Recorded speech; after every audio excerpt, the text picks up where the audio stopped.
Welcome to the Online Success Journey podcast, your opportunity to discover and learn from entrepreneurs like yourself. This is not your typical podcast, but a place where you can get the real story and find out how real people encounter speed bumps and detours, but journey through to find success. Now here's your host for the Online Success Journey podcast, Patience. Hello everyone and welcome to Online Success Journey. This is episode 54. Are you ready to join the clan? Today we have Sarah Cordiner. Sarah is an educational entrepreneur, a #1 best-selling author, a qualified trainer, a speaker, and a respected consultant in training development. Hello, Sarah. Hi, Patience, and hi, everyone listening. Thank you so much for having me. I'm really excited to be here, and I've got loads of awesome knowledge bombs to share with you all today about starting or continuing your online success journey. Okay, I know the clan here is anxious to hear your story, so let's get started with the basics. Can you tell my clan a little bit about your background, about what did you do before you started your online business? Take us right up to the last job or business before you were online. Yeah, so I did actually start the traditional way with a job. Absolutely loved it. I was working as an educator in what's called the welfare to work sector, so helping the long-term unemployed get back into the workplace. And my primary role as an educator was to write the training programs that the various participants went through. And one day in the UK, I went into work. Couldn't wait for my day to begin when I was basically faced with redundancy. The government was changing and the government funded my job, so to speak, indirectly. And there I was faced with the fact that the job I absolutely loved was going to be taken away. So for me, the only sensible thing to do was to start my own company because what really stood out for me was the fact that I still loved my job, whether I had it or not. I had discovered I was pretty good at it, and I knew that there were still people that were going to need those services, whether or not my company was still in operation. So I thought, well, I'll be my own employer and keep this work going. So I remember going home that day and saying to my partner at the time, yeah, I'm going to be an entrepreneur at the wise old age of 19, I might add. And he looked at me lovingly and he said, well, don't come to me when it all goes wrong. Oh, that was a painful day. And I sort of thought, okay, well, in true entrepreneurial style, instead of crying and getting upset about this, I ran to my mum's house as quickly as I could. And I said, Mum, I'm going to be an entrepreneur. And she said, oh, darling, please get your head out of the clouds. And don't come to me when it all goes wrong. So there he was. Like most entrepreneurs, the journey doesn't start easily. I had no money. I had no equipment. I had no support whatsoever. And I had literally nothing more than the corner of the dining room table and a whole load of hope. Only a few years later, I turned down an offer for somebody who wanted to buy my business for $3 million. So needless to say, I'm very glad that I didn't listen to my doubters. And clearly I have an ex who's definitely kicking himself. Good on you. Yeah, so I guess, like the point to that story really is that it doesn't matter where your starting point is.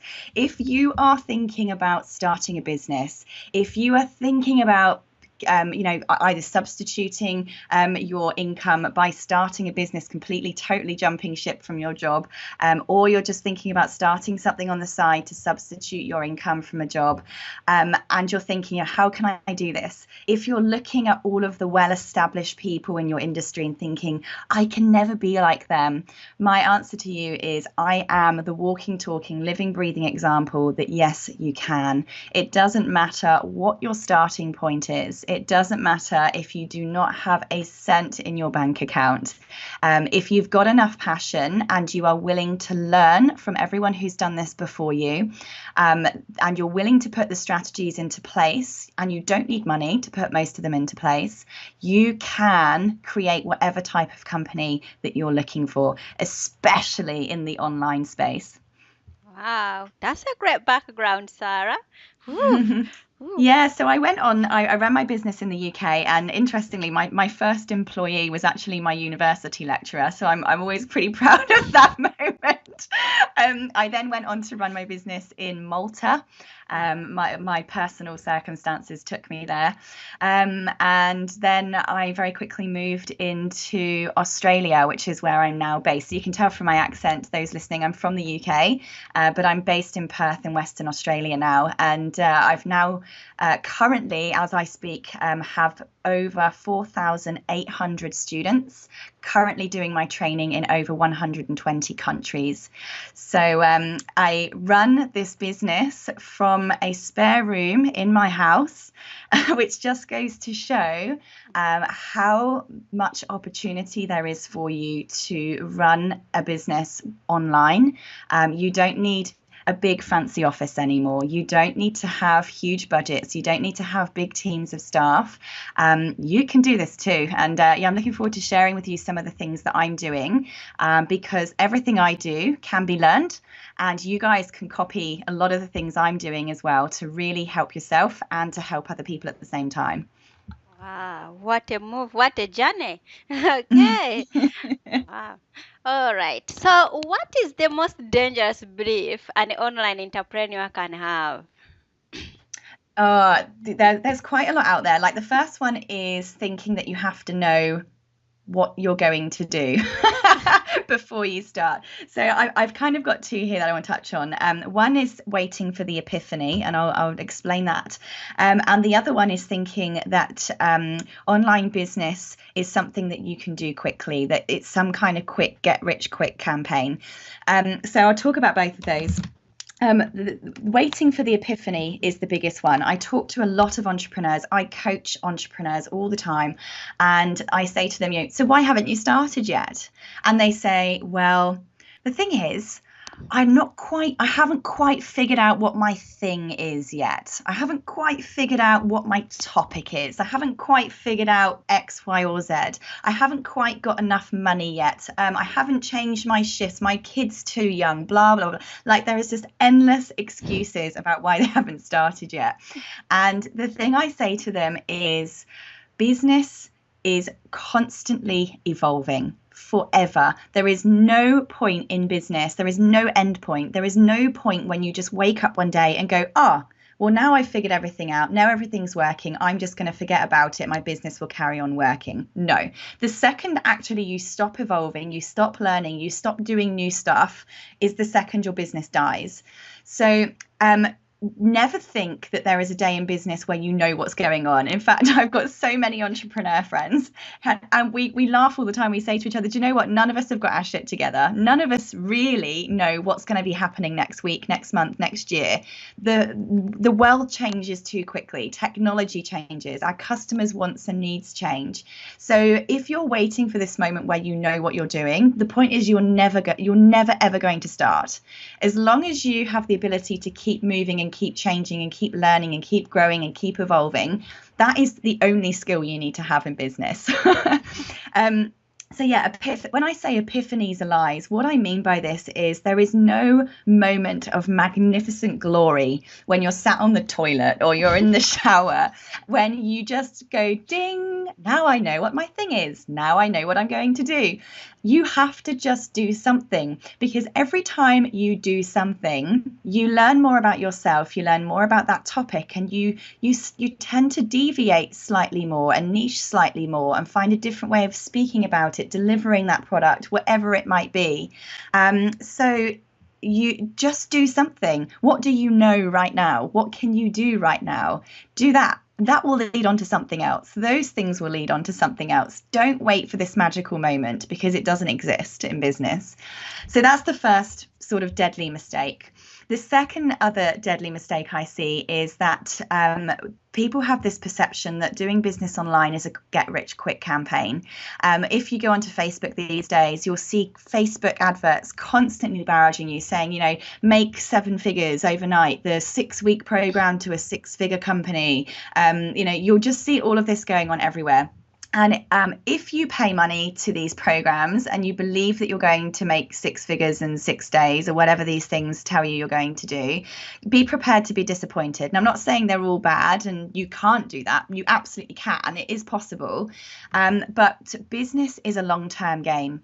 If you want to establish yourself as an authority in your industry, if you want to establish yourself as a person, an individual, or a business that people go to for certain set of expertise or certain types of products, it takes a very long time for people to learn who you are, like you, know you, trust you, and want to buy from you. So you have to be thinking, whatever you're doing now, are you prepared to work at that for a couple of years? Yes, you can make money fast if you learn the strategies that other people use. I when I first moved to Australia, I rocked up here completely alone. I had no friends. I didn't have a phone. And I went from homeless to having a 7-figure business within 18 months. So it is possible. But the point is, I'd done it 3 times before. So it wasn't my first 18 months in business. It was like my 6th year in business. And, you have to bear these things in mind. When you hear of overnight successes, there's no such thing. That person probably had a year, 5 years, 10 years, 20 years worth of life experience before that happened. So be prepared to work hard, be prepared to work long, and that is how you build a successful company. What is your secret from just landing, like from here, let's say you're going to even to land in South Africa and you say, Patience, I've just started a new business and we are making a lot of money and we're having new followers. So what is the secret? So the secret is that there is no one thing. What I did is the first strategies I started with is you have to think to yourself, you need to get in front of your customers. That's the first thing you need to do. Now, I had no contacts. I had no customers here. I had nobody in Australia or on any of my social media channels because I'd lived on the other side of the world and I just arrived here. So the first thing I thought is we must get in front of our customers. So once you know who your customers are, then how are you going to get there? So for me, I wanted to get in front of corporate people, and I also wanted to start building a following in the public space as well. And online is one of the best ways to do that. But in the corporate space, you tend to get more leverage when you meet people face to face. So all I simply did was went onto Google and I typed in, so I work in the education space, but I wanted to target mining companies. So I just typed in mining conference, mining expo. So what's your topic? Pick whatever your topic is and go to Google and type in those keywords, expo, your keywords conference, and it will bring up a list of all of the conferences and expos in your particular city, and simply go to them, collect up the email addresses, collect up the business cards, go and have conversations with those people. That was the best way I did that. And I was just handing out my phone number on scraps of paper because I didn't even have any business cards. So I just sort of pulled that, I've forgotten my business card line. And I handed out my number on scraps of paper. But I obviously took everyone else's email addresses and then made a point of contacting them the next day. It was lovely to meet you at the blah, blah conference. Here's what I do. I'd love to book a meeting with you, and made a point of trying to get in to see them and present a presentation on what my company does. So that was one strategy I used. Another was simply to go into Facebook. When you're in Facebook, it has that search bar at the very top. I simply typed in words that I was looking for. So for instance, I target entrepreneurs, business owners, coaches, people who have knowledge that they want to turn into an online course. So that's who I help people create online courses with their knowledge. So I know that my target audience are, for example, entrepreneurs and business owners. So I went into that search bar and I typed in business, I typed in entrepreneur, I typed in mumpreneur, things like that. And you press search, and then you have another filter option to find groups with those words in, and you can then go and join all of these groups, and in those groups you can have tens of thousands of people who are all, in that case, entrepreneurs. So say you target mums, I don't know, maybe you sell products to mums or you sell children's products, I'm just picking a random example. type in words like kids, like mums, like mummy, like children, and it will find all of the groups that have everything to do with that topic. So again, join those groups and start making conversations with people, start sharing helpful information. And what will happen is people will start following you. Another great option is to start your own group. So, for instance, if you sell dog food, and again, I'm coming up with random examples here to get you thinking, create a group called I Heart Dogs, because obviously you want to be selling your product to dog owners. So dog owners are going to join a group that's called I Heart Dogs. And then when you have a new product released, obviously there's going to be a whole group of people who are immediately going to see that information. So that's another strategy, is using online forums, online groups to start building up a following. They're just 2 out of very many strategies I used. But another thing that's really, really helpful, now whether you're starting business or whether you're already in business, creating really good step-by-step processes for everything you want to do, and then outsourcing that to a virtual assistant has been quite key to my growth. So virtual assistants, for those of you that are not familiar, are people who specialize in a whole range of skills. They could be general administration helpers. They could be specializing in a particular skill, such as graphic design or web development, for instance. But they're individuals who want to be your personal assistant. Virtual basically means they could be anywhere in the world. So you can get virtual assistants from as little as $5 an hour, which is just incredible if you're starting up and you don't have a budget. And you can get these assistants to help you out with all of the menial, mundane, tedious type of jobs that you need to do to keep up with running a business, to keep up with your marketing, to keep up with your social media, to keep up with your everyday to-day administration tasks. So that really helped me as well, because what I started to do was write down all of the tasks that I was doing every single day. So those of you listening, I encourage you to do that after you've listened to this podcast today. Write down for about 2 weeks every single tiny thing that you do and try and get as micro as you possibly can. And when you've got that list 2 weeks later, look at every single task you did and ask yourself, do I need to do that myself, or could I train somebody else to do it? Better yet, is there some piece of app or software or Chrome extension tool that you could use to actually automate that completely? Meaning, can you get this app or a tool to do a task for you so that you don't have to, so that a person doesn't have to? Those 2 things, like delegating and automating, have been absolutely massive for me in maximizing my profit margin, maximizing my productivity and efficiency, and minimizing my own workload so I can focus on the really important things like getting new contracts, finding new clients, working with my customers one-on-one. Wow. Ooh, I think we got loads of tips. We are waiting for more. We are always hungry for more, Sarah. Okay. Let's say now you've been successful. You've been in the game for now nearly 11 years. Let's now put man aside. How do you know you are successful?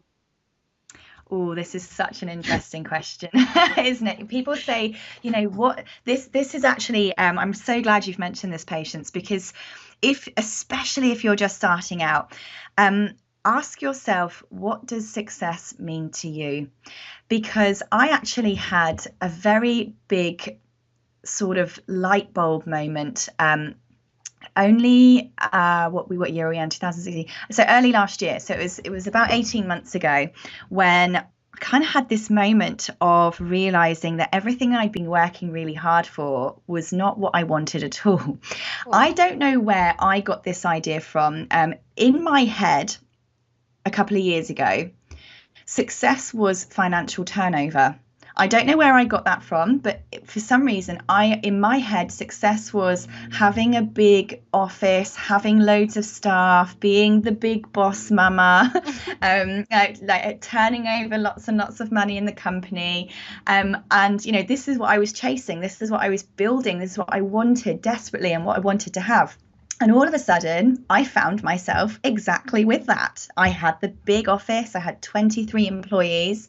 I had tons of other contractors. I had the beautiful $75,000 car in my driveway. I had the 4 or 5 holidays a year. I had exactly what I wanted. I had exactly what I'd spent nearly 10 years trying to build. And I was utterly depressed. I sort of woke up one day and I was just laying there like with a hangover. I drank too many glasses of wine the night before again, and I was just feeling absolutely miserable. And I asked myself, why do I feel so miserable? I've got everything I want.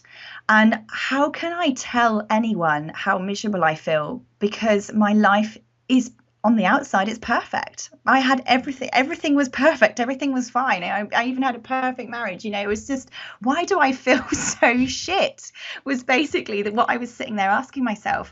And it suddenly came to me that everything I had made me realize it wasn't what I wanted. What is success? I asked myself. And I realized that wherever this idea of success had come from wasn't what I wanted it to be. So I had to sit there and figure out, what is this for me? And actually, this is where I've come to the decision that entrepreneurship, like I said at the beginning, doesn't have an end point. There isn't a day when you make, let's pretend you're aiming to make $1 million. I can guarantee you the day you get $1 million in your bank account, you're going to want more, or you won't be quite happy, or they'll just, if you're chasing financials or you're chasing material items, you will always have a sense of emptiness, I believe. I think success, I haven't quite entirely figured it out. I at least now I know what it's not for me, because I got there and I wasn't happy. It's more now, I think, about the difference I make to the world. It's about the legacy I leave behind. It's about how I make people feel after every conversation they have with me. It's about how I make people feel every time I post a helpful hint in my Facebook group. It's about my actual lifestyle. Sorry, that's a very noisy aeroplane going by. It's about my lifestyle. I realized that the whole reason I think I wanted a certain type of business is so that I could have a certain amount of freedom. Like, I love the holidays. I like spending time with my family. Now I have a little baby. It's about being able to be with my baby without my business falling apart without me around. So that's become my new focus. It's about the journey, because you're constantly on this journey. And if you're working 20 hours a day and you're stressed to your eyeballs, and you've got staff that are driving you bonkers, and you've got overheads and bills that are making you have to work this many hours, you might want to ask yourself, why am I doing this? For me, it's about, do I have enough money to have the lifestyle I want? Do I have the business that allows me to have the freedom that I want? And am I doing the stuff every day that makes me feel good? Am I doing stuff in the day that make the people who I'm working with feel good? For me, right now, that's success. Wow. At least we found where you are now. Okay. You happen to be the best #1 seller on the Amazon. How did you become an author? Did you always wanted to be an author? I wanted to be one forever and ever and ever. My whole life, it's been a dream of mine. And do you know what? I didn't do it. I put it off for years. I started writing a book, and then it got hidden away in a hard drive. And then I started writing another book, and that disappeared in a hard drive. And this has happened to me my entire life. Like, I start these books and they just never get finished. And the reason why is because it felt so overwhelming. It feels like such a massive task. And you think, oh my God, I can't be an author. I need some big publishing house, or I need some expensive editor to edit my book. And when you don't really know how authorship works, it is a very overwhelming feeling, and you just think, I can't do this. I'm just a normal guy or gal. And that's, I think, why it put me off for so long. And when I actually looked into it, I can't even remember where I heard this now, but I basically was, so this is what I did. I started hanging out in author Facebook groups. So again, I'm a big fan of the groups. I'm in like 200 groups. Type in author, type in Kindle, type in ebook, type in, all that stuff, and join those groups. Because what I found is, what you hang around, what's around you all the time, eventually becomes normal. So when I started hanging around authors went from these like far distant creatures to just people like me. It just became normal to have a book. So it's that familiarity really can help you. Whatever you're around all the time becomes normal. So what do you want to be like? Who do you want to be like? Go and join those groups and hang around them all the time, because that will become normal to you, and eventually it won't seem so overwhelming. So that was one thing, is that making something that seemed so far-fetched become normal was one strategy. But secondly, in those groups, it basically just occurred to me that all a book was a load of stuff written down, saved as a PDF with a pretty picture on the front, uploaded to Kindle. And really, that's exactly what it is. So what I did is my book that went to #1 was a massive accident. I was asked to present a workshop. I do a lot of public speaking, especially in the corporate space, helping businesses manage their workforce and their training. So I got asked to deliver a workshop to a big corporate company here in Australia about how to minimize the expenditure when it comes to staff training without reducing the quality of staff training. So basically what I did is I wrote down, I can't remember exactly how many tips there were, but let's pretend it was 20 tips. So I just wrote down 20 bullet points. That was all I did. And then I looked at those 20 bullet points because I know my topic, and I just wrote those down. I thought, right, I'm just going to talk about that. And then I sent that list of bullet points to the client, and they went, wow, we can't wait. We're so excited that we want to actually invite some of our other branches. Can you give us a tiny bit of a description to go with this so we can make an email from it and send it out as an email to our other branches? And I was like, okay, no worries. So I filled in some of the gaps to make this beautiful email, send that off to them. And when I looked at the beautiful email, I went, wow, this is almost a blog post. If I just add a few more sentences here and there, I've got a really cool blog post. So I did that, and I had this really lovely, cool blog post. I then looked at it again when I posted the blog, and I went, now I reckon I could make 20 blog posts out of this, because each thing, each topic, each bullet point was its own standalone sort of information. So I made 20 blog posts out of it.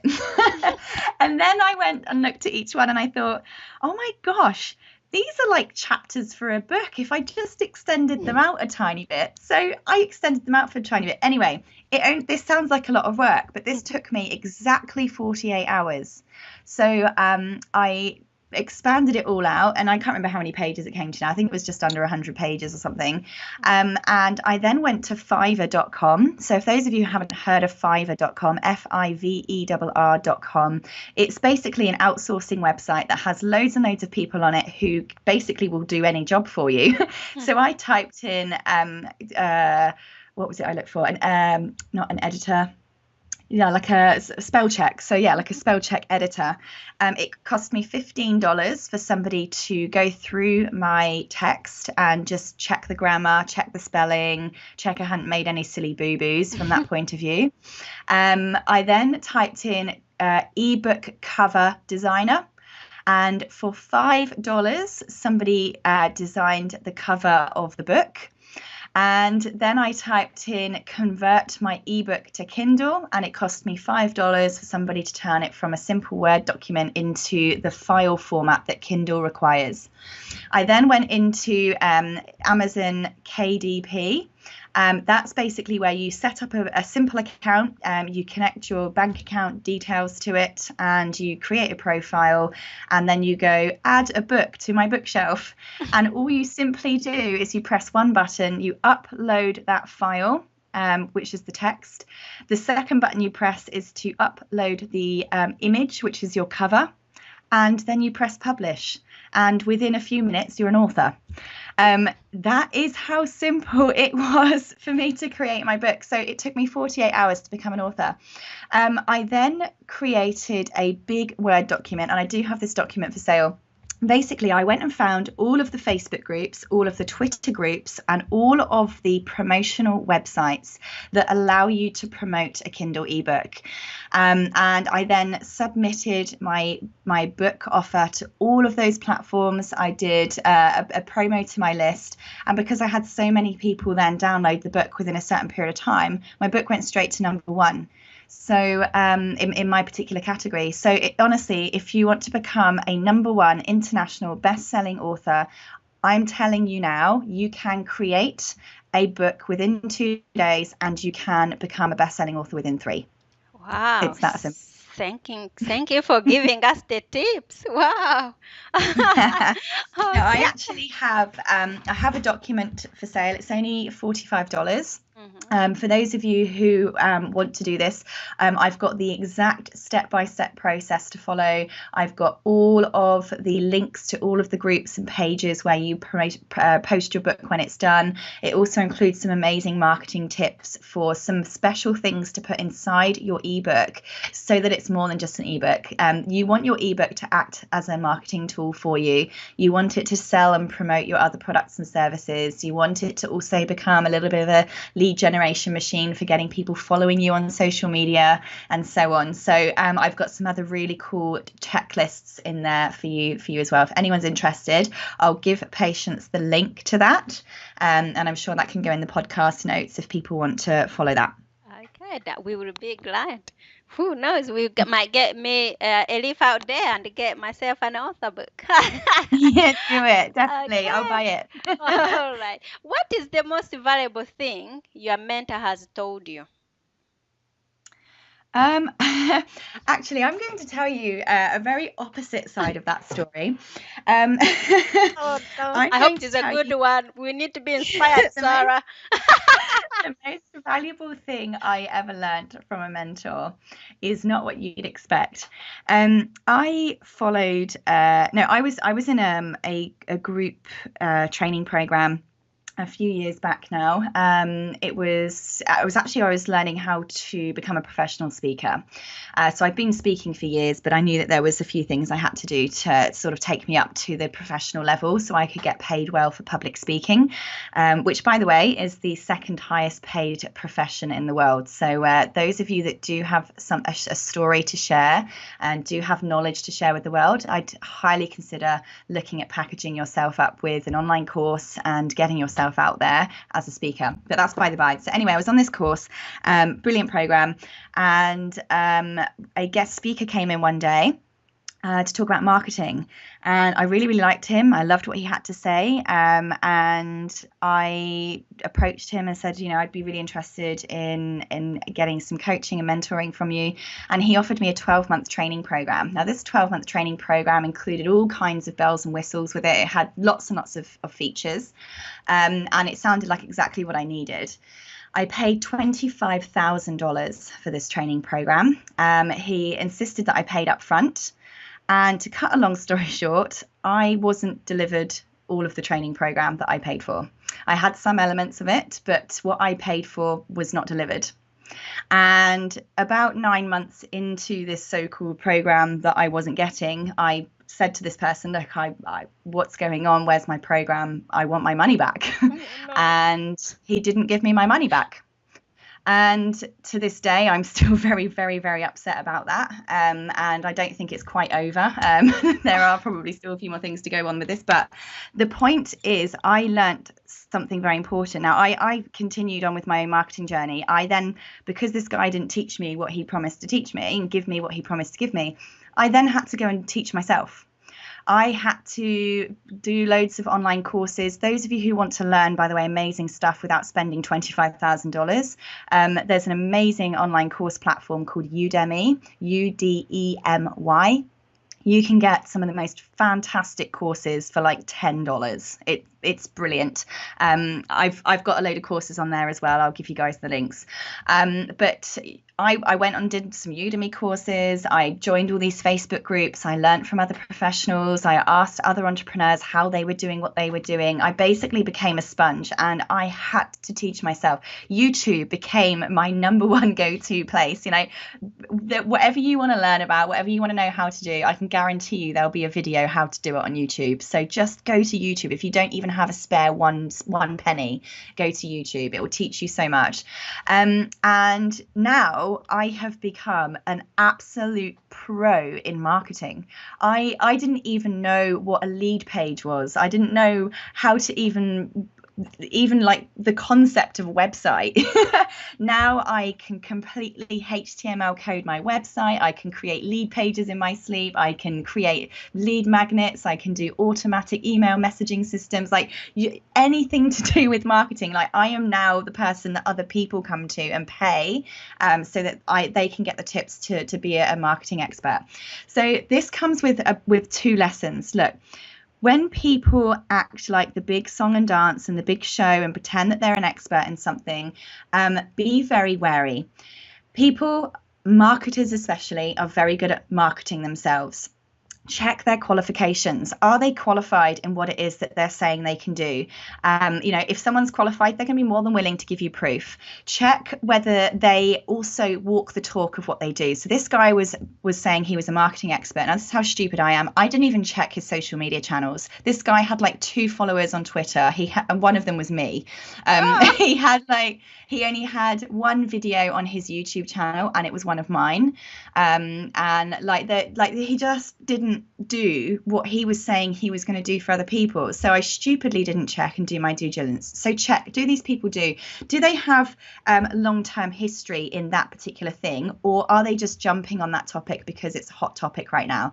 As an example, I help people create online courses. I've been in the education industry as a qualified professional for more than 10 years, right? I'm now seeing, because online course creation is becoming such a hot, sexy new topic, I'm seeing people who 2 weeks ago were a Facebook marketing expert now saying that they can help you create online courses. They're not education professionals. Don't do a course with them. Like, just check, just do your due diligence. So a very expensive lesson for me is when people say they're an expert, think very carefully about that. Check it up. Ask to see samples of what it is that they're selling you. Someone who has the product will be more than willing to give you a sample. Like, all my courses have free previews on them so that you know you're buying a course that exists.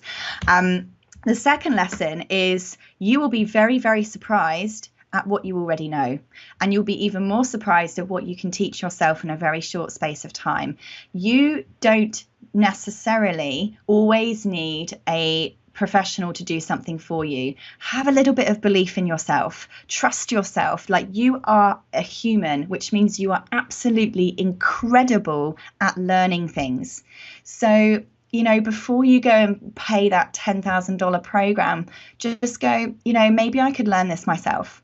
You can. So they are the 2 most amazing things that I have learned, yes, the hard way, but have probably been the biggest, best, most powerful lesson I've ever had from a mentor, even though he was a totally crooked, horrible rip-off scam artist. Wow. Oh, sorry about that. But anyway, you are still up and ongoing, so we can learn a few from there. Oh. Yeah. Anyway, so where do we find your business? Yes. So if you know anything, and I'm sure you do, if you have a story, if you have overcome a challenge in your life, if you know how to do something, I can guarantee you that there'll be people out there that want to know how to do it. There are 7-odd billion people in the world, and I can guarantee that you have skills and knowledge that other people would love to pay you for. Now, I work in the online course industry, which is now a multi-billion, with a B, $billion industry, and it's growing rapidly. So one of the really cool things that you guys can be doing as an online business is to turn what you know into an online course. And it's not as hard and techy as you think it might be. It's actually very, very straightforward. You do have to understand education a little bit, but that's what people like me are there to help you with. But you can turn that into an online course. Now, as I said before, I've currently got over 4,800 students in over 120 countries right now. And I'll let you try and think about what kind of money that might be bringing in for me while I do absolutely nothing. I'd highly recommend people think about this as a possible option. You can find out a bit more about that from me at sarahcordiner.com. And if you go to the courses tab, I actually have a whole bunch of online courses, but in particular, how to create your own online course. I then have another one on how to successfully promote, market, and sell your online course. You'll also find that best-selling author strategy list in that page as well. And at the moment, I've got an offer for you guys too. So if you do purchase the How to Create Your Own Online course, if you purchase that one, you do get the How to Market Your Course absolutely free. So I'll give you guys the link for the podcast notes. I also have an online course in there which covers all of the strategies I have ever used to successfully build my business from nothing to what it is today. So you can copy absolutely everything that I do so that you can do it too. Okay, so clan, there will be more from Sarah in a moment. If you are finding Sarah's journey interesting and you are ready to hear more, come and listen to the full version of her interview at onlinesuccessjourney.com. If you are there on Online Success Journey already, click on part 2 of Sarah's journey and you get lots more tips to create your own online courses. And don't forget, you'll access all other online success interview podcasts on the site as well. So that's a wrap, clan. Remember, success is a journey. Patience and Sarah join us in part 2 at onlinesuccessjourney.com. This is not the end of the journey. We hope you've enjoyed listening to part 1 and want to be sure you know there is a second part to this and every journey podcast at onlinesuccessjourney.com. Filled with even more success tips, uplifting stories, and even a bit of fun. There are dozens of episodes only available to the members of the Online Success Journey. Check the website and click on Join the Clan for more information. Patience would like to thank you for listening to the podcast, and she has a free audio gift for you at her website. Go to onlinesuccessjourney.com for instant access. Listening to the journeys of others helps each of us chart our own path. So make sure you're subscribed to be notified as each new interview is posted. And if you're enjoying the podcast, we appreciate your help in telling others. One of the best ways to share the journey is to rate and review it at Stitcher and other sites by clicking the stars or completing the ratings form, and to review the podcast within iTunes. Simply open iTunes to the podcast, click on Ratings and Reviews, then write a review. On behalf of Patience, and until next time, thanks once more for listening. It is our hope that this podcast will guide you on your own online success journey.